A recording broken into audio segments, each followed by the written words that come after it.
प्यारे बच्चों, कैसे हैं आप सभी? आशा करता हूँ प्यारे बच्चे फिट होंगे। प्यारे बच्चों, आज की वीडियो में हम लोग क्लास 10th के प्री बोर्ड एग्जाम का मैथ्स का क्वेश्चन पेपर लीक करने वाले हैं। और ये जो क्वेश्चन पेपर जिस भी बच्चे ने मुझे सेंड किया है ना मेरे व्हाट्सएप नंबर पे, उसको मैं पहले तो बहुत ज़्यादा थैंक यू बोलना चाहूँगा। और आप सभी बच्चे जिनको इस क्वेश्चन पेपर से बेनिफिट होने वाला है, वो भी उस बच्चे को जरूर थैंक यू बोलना कमेंट बॉक्स में, ताकि उस बच्चे को अच्छा लगे कि हाँ, मैंने अपना क्वेश्चन पेपर अपने भाइयों बहनों तक पहुँचाया, तो उनको मेरे क्वेश्चन पेपर से बहुत फायदा हुआ। और अगर कोई बच्चा चाहता है कि उसके क्वेश्चन पेपर को भी मैं डिस्कस करूं और उसका प्री बोर्ड का अगर एग्जाम हो गया है, तो जल्दी से अपना प्री बोर्ड का क्वेश्चन पेपर मुझे नीचे मैंने डिस्क्रिप्शन में मेरा नंबर दे दिया व्हाट्सएप वाला, उसमें भी सेंड कर सकते हो पीडीएफ बना करके इसी तरीके से, या फिर क्लियर फोटो लेकर के भेज सकते हो। और व्हाट्सएप अगर नहीं चलाते हो तो बहुत अच्छी बात है, तो मुझे ईमेल के थ्रू भी भेज सकते हो। ईमेल भी मैंने डिस्क्रिप्शन बॉक्स में दे दिया है। तो चलो स्टार्ट करते हैं। ये 2024-25 का यानी कि लेटेस्ट क्वेश्चन पेपर है, क्लास 10th का है, मैथमेटिक्स का है। फुल मार्क्स तुम देख लो 80 है, और जो समय है तुमको 3 घंटे का मिलने वाला है।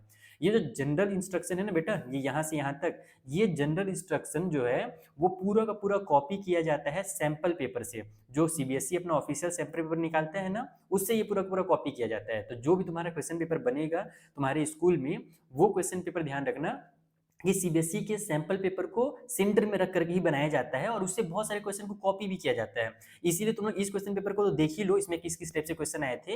लेकिन तुम लोग सीबीएसई का जो सैंपल पेपर है उसको भी पूरा अच्छे से पढ़ करके जाना, क्योंकि उसमें से कई क्वेश्चन ऐसे रहेंगे जो तुम्हारे प्री बोर्ड के एग्जाम में टीचर दे देंगे। ठीक है, तो चलो स्टार्ट करते हैं और जो क्वेश्चन उन्हें सॉल्व करते हैं या पहले समझते हैं। सॉल्व तो एक वीडियो में पॉसिबल नहीं है, तो हम लोग बेसिक चीजें करेंगे, यानी पूरा का पूरा क्वेश्चन देखेंगे। क्योंकि कई बार मैं क्या करता हूँ कि पूरा का पूरा क्वेश्चन पेपर नहीं दिखा पाता और केवल 5-6 क्वेश्चन ही बच्चों को सॉल्व करा पाता हूँ, क्योंकि वीडियो बहुत लेंथी हो जाता है।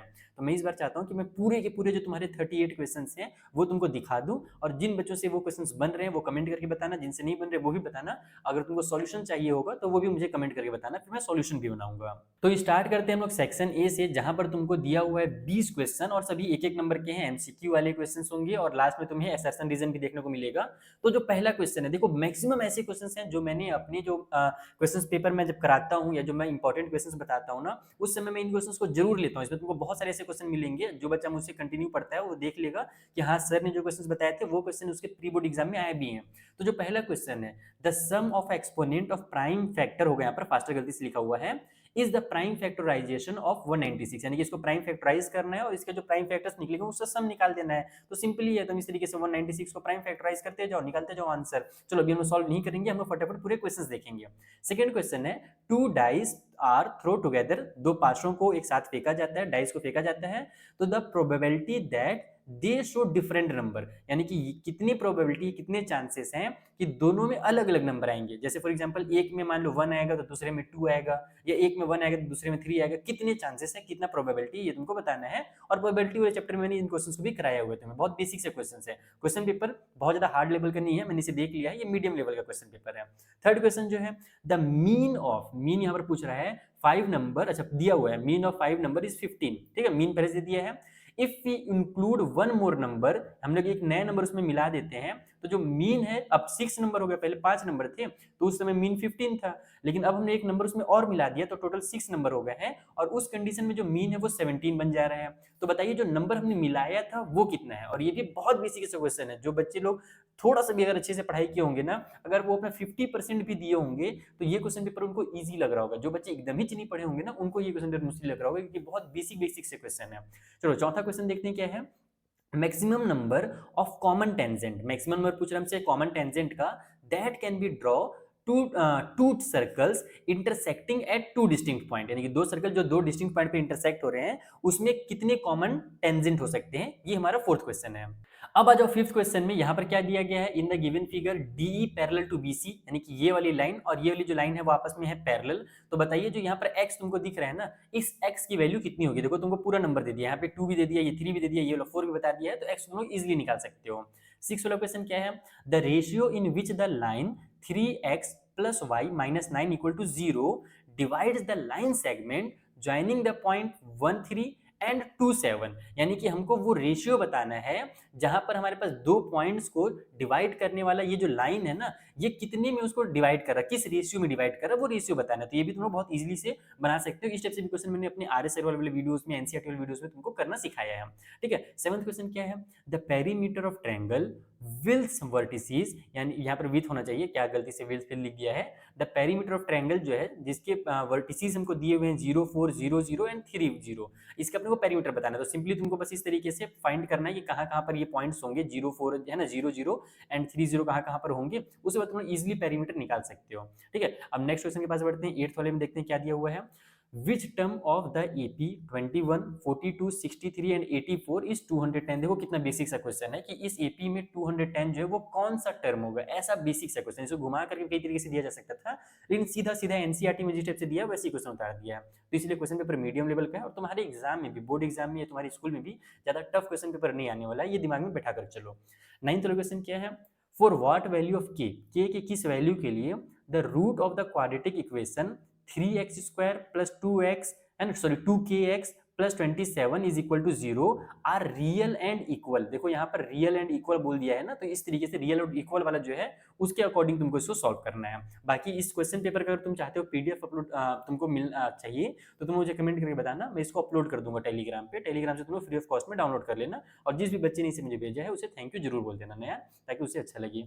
चलो 10th वाले क्वेश्चन में बनाते हैं।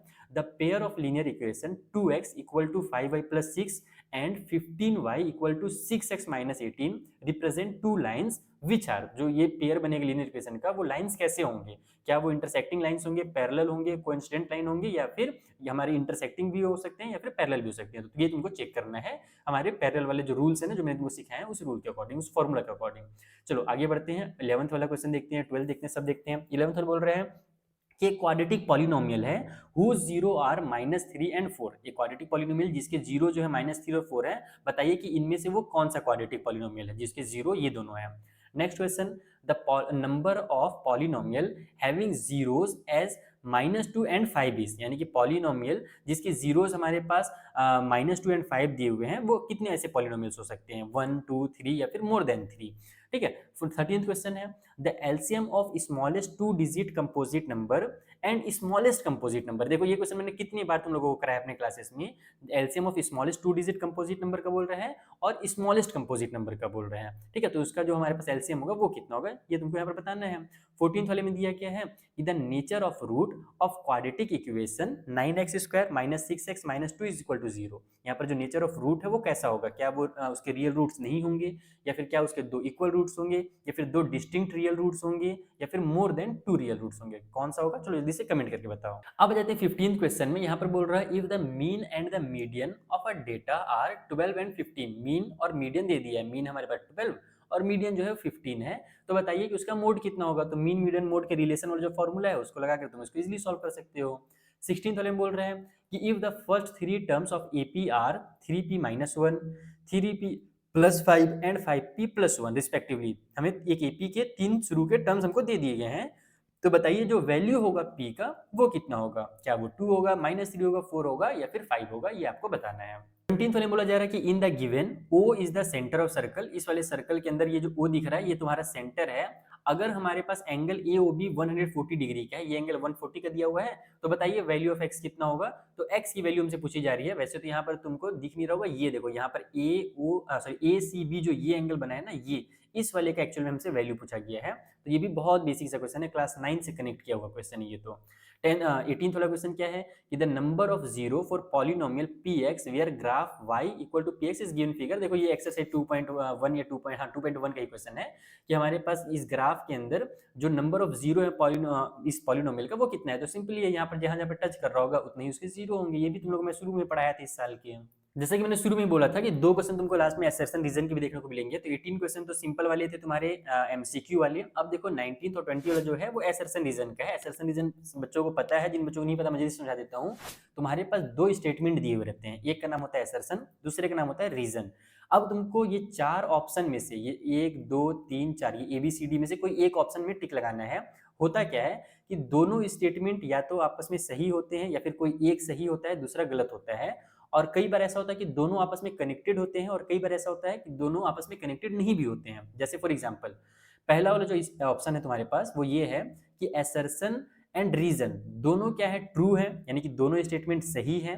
और जो रीजन है वो क्या कर रहा है, करेक्ट एक्सप्लेनेशन है असर्शन का, यानी कि ये वाला जो पार्ट है वो सॉरी जो रीजन है सेकंड वाला पार्ट वो फर्स्ट वाले पार्ट को एक्सप्लेन कर रहा है। अगर तुमको ऐसा लग रहा है तो तुम इसमें ऑप्शन नंबर ए को टिक मारोगे, लेकिन बी में तब टिक मारोगे जब तुमको लगे कि दोनों सही तो हैं लेकिन दोनों अलग अलग चीजें को बात कर रहा है। जैसे कि हो सकता है इसमें बात कर रहा हो कि भैया जैसे एमडी सर का है यूट्यूब चैनल है, और दूसरे वाले में बात कर रहा हो कि क्या बोल सकते हैं इसमें कि सीबीएसई ने बोर्ड एग्जाम 2025 का डेट शीट निकाल दिया। तो दोनों सही बात है, एमडी सर का यूट्यूब चैनल भी है, सीबीएसई ने डेट शीट भी निकाल दिया, लेकिन दोनों का कोई कनेक्शन जम रहा है क्या नहीं जम रहा है, तो उस कंडीशन में ऑप्शन बी लगाया जाता है कि जो रीजन है वो एक्सप्लेनेशन जो है नहीं है असर्शन का, इस तरीके से होता है। फिर ऑप्शन सी जो है कि असर्शन सही है लेकिन रीजन गलत है, यानी पहला वाला पार्ट अगर सही है दूसरा गलत है तो फिर उसमें तुम लोग ऑप्शन सी लगाओगे, और अगर पहला वाला गलत है यानी फॉल्स है और दूसरा वाला सही है तो उस कंडीशन में ऑप्शन डी लगाओगे। तो असर्शन क्या है भैया कि the sum of roots of quadratic equation 2x² - 6x + 3 = 0 is 3।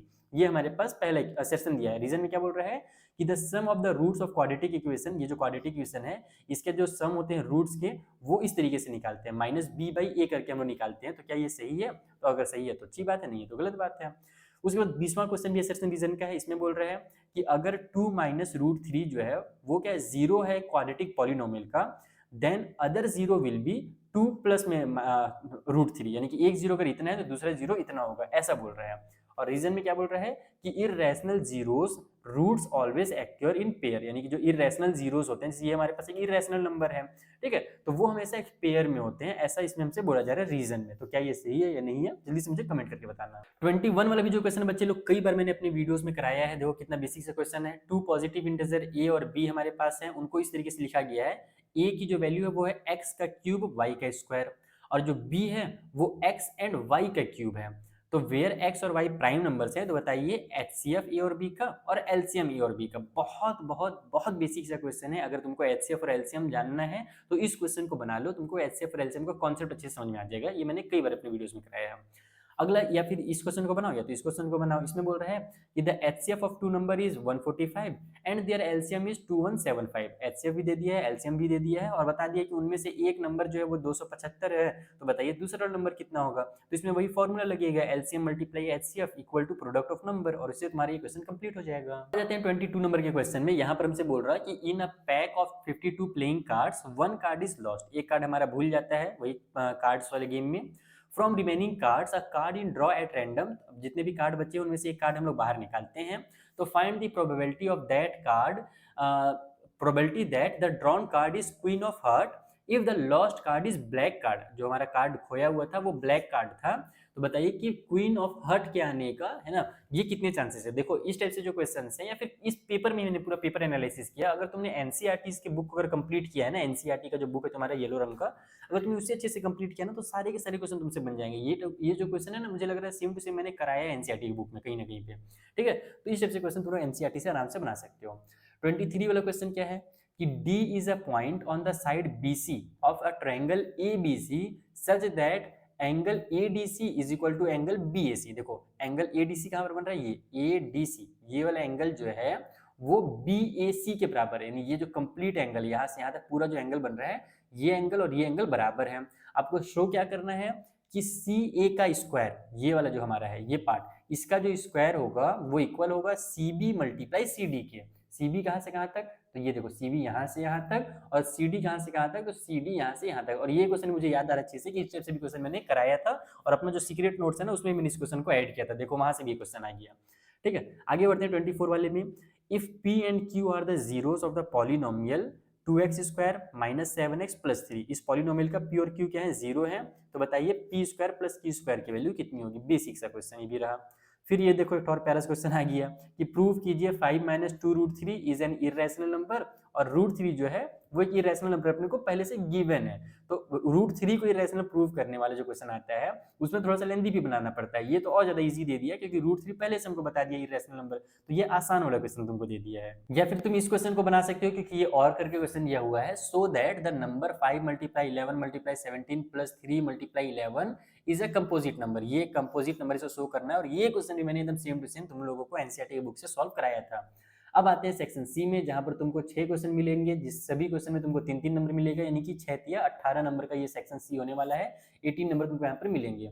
Solve करना है। पहला क्वेश्चन क्या है भैया कि 2x + 3y = 0 and 2x - 4y = -24 and hence find the value of m for which y equal to m x plus three, यानी पहले इसको सॉल्व कीजिए और उसके बाद m की वैल्यू फाइंड कीजिए जहां पर y इक्वल टू जो है वो एम एक्स प्लस में थ्री है। या फिर अगर ये नहीं बन रहा तुमसे तो ये वाला बना लो कि Meena went to a bank to withdraw ₹2000। Meena bank जाती है 2000 रुपए निकालने के लिए। She asked the cashier to give her ₹50 and 100 notes only. देखो कितना वही वाला क्वेश्चन है यार, तुम्हारे पूरे बुक से उठा कर दिया हुआ है सैंपल पेपर, ये जो सॉरी बोर्ड एग्जाम का पेपर आया है प्री बोर्ड का। तो उसको केवल 50 रुपये का और 100 रुपये का नोट चाहिए। Meena got 25 notes in all, उसको टोटल 25 नोट्स मिला। तो बताइए कि उसको 50 रुपए का और 100 रुपए का कितने कितने नोट्स मिले हैं। कितना आसान सा क्वेश्चन। आगे बढ़ते हैं 27 वाला। Find a relation between x and y such that the point x y is equidistance from the point 3, 6 and -3 and 4। ठीक है, अगला क्वेश्चन है prove that the length of tangent draw from an external point to a circle are equal. जो हमारे tangent होते हैं जो एक एक्सटर्नल पॉइंट से ड्रॉ किए जाते हैं, जैसे यहाँ पर एक पॉइंट है, इसे अगर हम लोग दो टेंजेंट बनाए तो ये दोनों टेंजेंट क्या होंगे, हमारे आपस में इक्वल होंगे। ऐसा हम लोग को प्रूव करना है। डायग्राम बहुत खराब है, इसको मत देखना। ठीक है, आगे बढ़ते हैं। अगला क्वेश्चन क्या है इसी टेंजेंट से रिलेटेड, सर्कल चैप्टर से, कि टू टेंजेंट टीपी और टीक्यू नाम का है। Draw to a circle with centre O from an external point T. तो आपको ये प्रूव करना है इस बार कि जो एंगल पी टी क्यू बनेगा वो इक्वल होगा to angle O P Q के। ये तुम्हारा रहा 28 नंबर का क्वेश्चन। आई होप तुमको अच्छे से दिख गया होगा, और अगर नहीं दिखा होगा तुम लोग ये डायग्राम को देख सकते हो। यही वाला हमारा क्वेश्चन का डायग्राम है जहां पर हमारा टीपी नाम का ये है और टीक्यू जो है इधर से यहाँ पर ये किया हुआ है। हमको बोल रहा है कि पी टी क्यू यानी कि ये वाला जो एंगल है तुम्हारा, यहाँ पर जो एंगल बन रहा है ये वाला, ये क्या है, इक्वल है टू ओ पी क्यू के, इस वाले एंगल के, ये ओ पी क्यू के इसके डबल के बराबर है। और देखो ये क्वेश्चन भी आ ही गया फाइनली, जिसका मुझे इंतजार था। प्रूव कीजिए √5 एन इरेशनल नंबर। तो इस ये वाला क्वेश्चन या फिर जो हमने यहाँ पर देखा था अभी, ये वाला क्वेश्चन 25 वाला, इनमें से एक क्वेश्चन देखना तुम्हारे बोर्ड एग्जाम में जरूर आएगा। ये क्वेश्चन तो करके ही जाना, ये हर साल इन लोग आते ही आते हैं ये दोनों क्वेश्चन। आते हैं 30 वाले क्वेश्चन में। यहाँ पर बोल रहा है कि find the value of k such that the polynomial x square minus bracket में k plus 6x plus 2 bracket में k sorry 2k minus 1 has sum of its zero equal to half of their product. ये पहला question था 30 वाला। ठीक है, 31 वाला question क्या है कि draw the graph of equation x minus 1 plus x minus y plus 1 equal to 0 and 3x plus 2y minus 12 equal to 0। इनका ग्राफ बनाना है। एंड देन बहुत जरूरी क्वेश्चन यहाँ से आ रहा है कि determine the coordinates of the vertices of the triangle form by this lines and the x axis and set the triangular region. तो यार ये तो आसानी क्वेश्चन कर दिया ना। मैं तो सोचता था यहाँ पर कम से कम उस ट्रायंगल का एरिया वगैरह पूछेगा, पेरीमीटर पूछेगा। इसने केवल बोल दिया कि बेटा बस सेट कर दो और टाइम पास तुम्हारा हो जाएगा, कुछ नहीं करना है। बहुत आसान से क्वेश्चन है। तुमको यहाँ पर इन दोनों के सॉल्यूशंस निकालने हैं, लाइन बनाना है, तुम्हारा ट्रायंगल बनेगा, उसको हल्का सा सेट कर देना इस तरीके से, पेंसिल से हल्का हल्का सा ऐसे ऐसे करते हैं ना, बस उस तरीके से हल्का सा सेट कर देना है, हो जाएगा क्वेश्चन कंप्लीट। अब आ जाते हैं हम लोग सेक्शन डी में, जहां पर हमारे पास टोटल 4 क्वेश्चन है, 5-5 नंबर के क्वेश्चन है, यानी कि 5 4 जा 20 मार्क्स तुमको सेक्शन डी में मिलने वाले हैं। क्वेश्चन नंबर 32 क्या है, if a line is draw parallel to one side of triangle to intersect the other two sides in distinct point then prove that the two sides are divided in the same ratio. यह है 32 number का question, जो कि तुमको दे करके जाएगा 5 number हुआ। फिर 33 में 2 क्वेश्चंस हैं, दोनों में से कोई सा भी बना लो। जैसे पहला है find the sum of 51 terms of an AP whose second term and third term are 14 and 18 respectively। कितना बेसिक सा क्वेश्चन दे दिया। या फिर इसको बना लो कि if the sum of first 7 terms of an AP is 49 and that of 17 term is 289। पूरा एनसीईआरटी वाला क्वेश्चन है। Find the sum of first n terms. पहले बच्चों अगर तुम लोगों को ये वीडियो मजा आ रहा है, इसका मतलब कि ये क्वेश्चन पेपर तुम लोग बना पा रहे हो। अगर तुमसे नहीं बन रहा होगा ये क्वेश्चन पेपर तभी तुमको मजा नहीं आएगा। तो जिन जिन बच्चों से क्वेश्चन पेपर बन रहा है अच्छे से, वो कमेंट करके बताना कि हाँ सर अगर ये क्वेश्चन पेपर मेरे एग्जाम में आ जाता तो मैं तो एकदम फुल मार्क्स लेकर के आता, या तुम्हारे अनुमान से कितना नंबर आ सकता है इस क्वेश्चन पेपर में, वो मुझे कमेंट करके जरूर बताना। और फिर से वही रिक्वेस्ट करूंगा कि जिन बच्चों के भी प्री बोर्ड के एग्जाम हो गए हैं वो जल्दी से मुझे क्वेश्चन पेपर भेज दो, मेरी पीडीएफ बना करके या फिर फोटो खींच करके भी, अच्छे से क्लियर फोटो रहेगा तो भी चल जाएगा। तो मुझे व्हाट्सएप के थ्रू भी कर सकते हो, मेल के थ्रू भी कर सकते हो, ताकि तुम्हारे अलावा जो और भी बच्चे हैं जो जिनका भी पेपर नहीं हुआ उनको भी बेनिफिट हो सके, उनको भी एक कॉन्फिडेंस आ सके कि हाँ ऐसा पेपर आएगा तो मैं बना पाऊंगा या नहीं बना पाऊंगा। ठीक है, चलो आगे बढ़ते हैं। 34 वाला क्वेश्चन, यहाँ पर भी 2 क्वेश्चन है। पहला है कि 2 है एंड ब्रैकेट में 2x minus 1 divide by x plus 3 है, then minus 3x plus 3 divide by 2x minus 1 is equal to 5, x is not equal to minus 3 या फिर 1/2। इसको तुमको सॉल्व करना है यहाँ पर। और दूसरा है कि एक पर्सन जो है वो टूर पर है, उसके पास रुपी 4200 फॉर हिज एक्सपेंसेस है ना, उसके खर्चे के लिए 4200 रुपया है। If he extend his tour for 3 days, अगर वो 3 दिन अपना टूर को और बढ़ा देता है, तो he has to cut down his expenses by 70 rupee. यानी कि पहले उसको जितना भी डेली खर्च करना था, तो मान लो कि 10 दिन के लिए वो गया था सोच करके कि भैया मैं डेली 420 रुपया खर्चा करूंगा, तो 10 दिन में मेरा 4200 रुपये खर्चा हो जाएगा। फॉर एग्जाम्पल के लिए मैं दे रहा हूँ ना, 10 दिन यहाँ पे दिया नहीं क्वेश्चन में, बस समझाने के लिए दे रहा हूँ। लेकिन अब वो क्या किया कि 3 दिन और बढ़ा दिया है अपना, तो अब वो टोटल 13 दिन रहेगा, लेकिन पैसा तो उतना ही है उसके पास, पैसा तो ज़्यादा होगा नहीं। तो अब उसको अपना डेली जो है खर्चा कम करना पड़ेगा, जैसे पहले 420 कर रहा था तो थोड़ा सा कम करना पड़ेगा, तब तो 13 दिन तक वो सर्वाइव कर पाएगा, 13 डेज।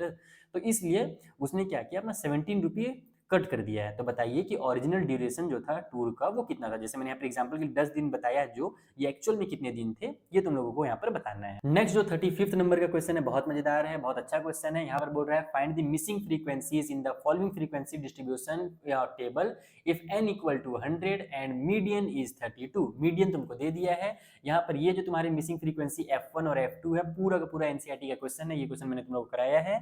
इस क्वेश्चन में ही तुमको मैंने बहुत डाटा भी था सर, मुझे यहाँ तक याद आ रहा है, कुछ गड़बड़ करे थे बच्चे लोग। तो f1 और f2 तुम लोगों को मुझे कमेंट करके बताना है कि कितना इसका आंसर होगा। अब आ जाओ तुम लोग सेक्शन नंबर डी में, जहां पर तुम्हारे पास 3 केस स्टडी बेस्ड क्वेश्चन दिए हुए हैं, 4-4 नंबर के हैं, तो 4 या 12 नंबर तुमको यहाँ पर सेक्शन डी में मिलेगा केस स्टडी वाले क्वेश्चन सॉल्व करने में।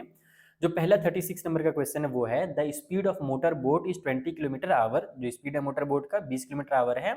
For covering the distance of 15 kilometre the boat took 1 hour more for the upstream than the downstream. यानी कि जो बोट है उसको अप स्ट्रीम में जो समय लगा वो 1 घंटा ज्यादा लग गया डाउन स्ट्रीम से। ठीक है, जो इसकी स्पीड थी वो 15 किलोमीटर आवर दी हुई थी। अब यहाँ पर इस इन्फॉर्मेशन के अकॉर्डिंग तुमको डायग्राम भी दिया हुआ है, बाकी तुम लोगों को टेंशन नहीं लेना, डायग्राम का ज्यादा जरूरत नहीं पड़ता है। ये सब मैं तुम लोगों को पहले समझा भी चुका हूँ। देखो डाउन स्ट्रीम इसके क्या दिया हुआ पता है, कि जिन बच्चों को अप स्ट्रीम और डाउन स्ट्रीम के बारे में नहीं पता उसके बारे में यहाँ पर दे दिया, यानी पेपर को और ज्यादा ईजी बना दिया गया। डाउन स्ट्रीम क्या होता है, क्लास 8 में तुम लोगों को मैंने बताया था कि direction of boat direction of stream, यानी कि जब हम लोग डायरेक्शन ऑफ स्ट्रीम की तरफ चलते हैं, जैसे पानी मान लो इधर बह रहा है और इधर ही हम लोग भी जा रहे हैं, तो हमारी स्पीड क्या होगी, थोड़ी तेज होगी। इस चीज को मैं कहाँ पर फील किया था पता है, मैं जब दिल्ली गया हुआ था घूमने, घूमने तो नहीं, वो डिजिटल बोर्ड लेने गया था तुम लोग को पढ़ाने के लिए। तो उस समय मैंने देखा था कि मेट्रोस में जब हम लोग एक मेट्रो स्टेशन से दूसरे मेट्रो स्टेशन जा रहे थे ना, तो जब बीच में बहुत ज़्यादा दूरी रहता था, तो जो फ्लाईओवर बने हुए थे वहाँ पर ऊपर में ना बीच बीच में वो लगा हुआ था तुम्हारा एक स्केलेटर टाइप से कह लो या जो भी था, जिसमें खड़े रहो तो वो धीरे धीरे आगे अपने अपने बढ़ते रहता है। तो अगर वो उसी साइड में जा रहा है, तुम्हारा मान लो इस तरीके से चल रहा है वो, और तुम यहाँ पे खड़े हो जाओ या फिर पैदल चलने लगो, तो तुम्हारा स्पीड तेज हो जाएगा। और इधर वो जा रहा है और तुम उसके अपोजिट साइड में चलने लगो, तो तुम्हारा स्पीड क्या होगा, स्लो हो जाएगा इस कंडीशन में, क्योंकि भैया वो जो है ये आगे इधर इस डायरेक्शन में बढ़ रहा था, ठीक है, और तुम उसके अपोजिट डायरेक्शन में जा रहे हो, तो इसी को आप स्ट्रीम और डाउन स्ट्रीम कहते हैं। ये सब तुम लोग क्लास 8 की चीज़ है, इतना तो आना ही चाहिए। ठीक है, मेन क्वेश्चन तो पहला क्वेश्चन है कि what is the speed of current, जो करंट का स्पीड है वो कितना है। सेकेंड क्वेश्चन है कि what is the speed of the motor boat in up stream direction, यानी कि जो स्पीड था अप स्ट्रीम डायरेक्शन के समय वो स्पीड कितना था। और थर्ड क्वेश्चन है कि which is the correct quadratic equation for the speed of the current. Speed of current के लिए तुम लोग को क्वाड्रेटिक इक्वेशन पूछ रहा है। या फिर अगर तुमसे ये नहीं बन रहा तो तुम लोग ये बी वाला बना सकते हो कि how much time boat took in down stream, यानी कि डाउन स्ट्रीम में उसको कितना समय लगा ये बता सकती है। तो क्वाड्रेटिक इक्वेशन बना के दिखा दो, या तो डाउन स्ट्रीम का जो समय है वो बता दो, दोनों तुम्हारे लिए आसान है। अब आ जाओ 37 नंबर वाले क्वेश्चन में, ये भी केस स्टडी है। अभी हमारे पास 37 और 38 तीनों केस स्टडी आने वाले हैं। 37 वाला क्या है कि 2 फ्रेंड्स आर ट्रेवलिंग इन अ बस, 2 फ्रेंड्स जो बस में घूम रहे थे, दे वेयर फीलिंग बोर्ड, वो फीलिंग बोर्ड हो रहे थे, यानी बहुत ज्यादा बोर फील कर रहे थे। So they started playing a game with a pair of dice that one of them had, उनके पास एक पास जो वो था पाशा था, तो उससे वो खेलना शुरू कर दिया। Each of them started rolling the pair of dice one by one, stating one condition before rolling. If the person gets the number according to the condition stated by him, he wins and get a score। ठीक है, उसको point मिल जाएगा। तो based on the above information, जो information दिया हुआ है उसके अकॉर्डिंग यहाँ पर तुमको आंसर करना है। पहला क्वेश्चन है कि फर्स्ट फ्रेंड से पहला दोस्त क्या बोलता है, कंडीशन रखता है अ डबल्ड, ठीक है, what is the probability of his winning, यानी कि उसका कहना है कि एक डबल टैग, डबल का मतलब क्या होता है कि दोनों पासों में सेम आएगा, ये यहाँ पर बोल रहा है। तो इसके कितने चांसेस हैं जीतने के।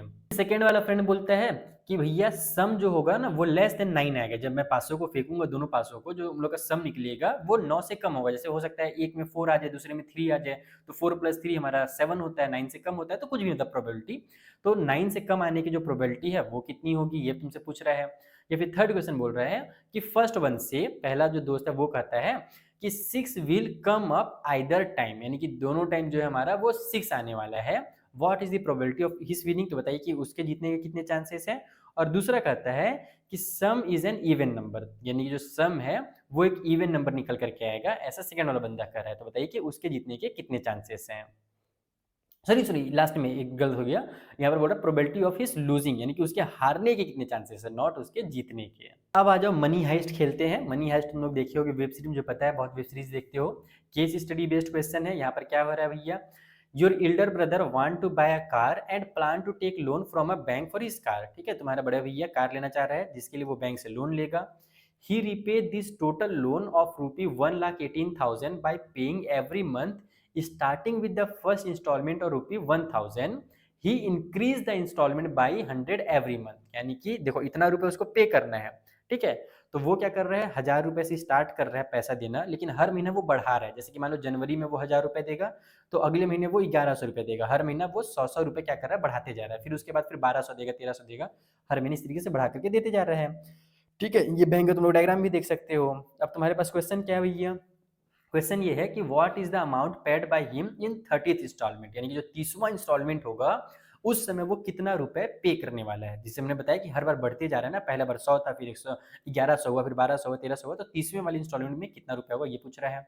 सेकंड बोल रहे हैं कि what is the amount pay by him up to 30 installment, यानी कि जैसे ये पूछा, इसमें क्या पूछ रहा है कि 30 वाला इंस्टॉलमेंट जो होगा वो कितने रुपए का होगा। और इसमें पूछ रहा है कि जब 30 इंस्टॉलमेंट तक वो पैसा भर देगा तो वो टोटल कितना रुपया भर देगा, ये हमसे पूछ रहे हैं। ठीक है, टोटल कितना मतलब भर देगा, पहला दूसरा तीसरा मिला करके टोटल 30 तक मिला करके प्लस करके तुमको बताना है। ठीक है, तो प्लस नहीं करते रहना, टाइम वेस्ट हो जाएगा, एपी वाला फॉर्मूला से बनाना। अगला है थर्ड वाला क्वेश्चन, इसमें भी 2 पार्ट है। बहुत अच्छा क्वेश्चन पेपर, मुझे पेपर बहुत अच्छा लगा।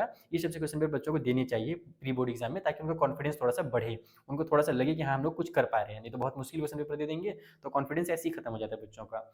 तो थर्ड का पहला क्वेश्चन है, how many total installment he has to pay for the finish loan. ठीक है, समझ में आ गया कि टोटल उसको कितने इंस्टॉलमेंट देने पड़ेंगे पूरा 1,18,000 पेमेंट करने के लिए।